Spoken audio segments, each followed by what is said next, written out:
पतंजलि योग सूत्र के पहले पाद का दूसरा सूत्र योगश्चित्त वृत्ति निरोधा।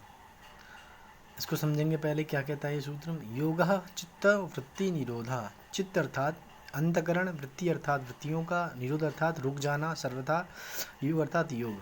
योग से चित्त की वृत्तियां रुक जाती हैं। चित्त अर्थात अंतकरण की वृत्तियों का निरोध सर्वथा रुक जाना ही योग है। अब यह अवस्था तो बहुत आगे की अवस्था है, लेकिन पतंजलि ने दूसरे सूत्र में लिखा है, तो इससे पूर्व की चीज़ें क्या होनी चाहिए उसे हमें समझना चाहिए।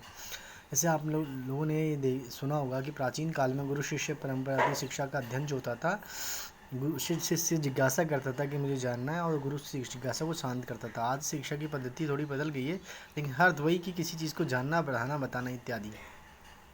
यहाँ क्या है, हम एक नियम से पढ़ते हैं। वहाँ क्या शिष्य क्या होता था, उम्र जब चली जाती थी, संस्कृत परंपरा में एक सिस्टम था, एक नियम था, जिसमें गुरु की खुद शिष्य की जिसकी जिज्ञासा उस विषय को पकड़ता था। यहाँ तो सबको वही पढ़ना है कि ये चीज़ देख, जैसे समाज चल रहा है वैसे चलते रहेंगे, लेकिन नहीं, पहले जिज्ञासा बहुत महत्वपूर्ण करती थी।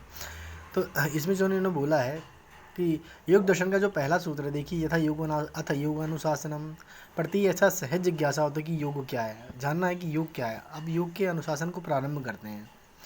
इस वाक्य से ये जिज्ञासा मन में सहज ही उठती है कि योग किसे कहते हैं।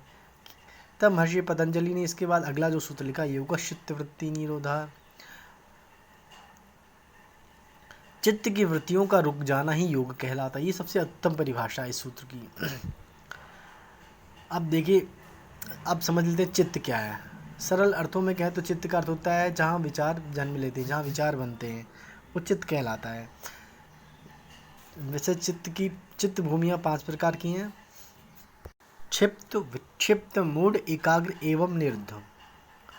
इसमें जो एकाग्र और निरुद्ध है, यह जो है 2 चीज़, ये योगी के लिए बहुत उत्तम है। इसके द्वारा उसे असंप्रज्ञात समाधि की बात तक पहुंचा जा सकता है।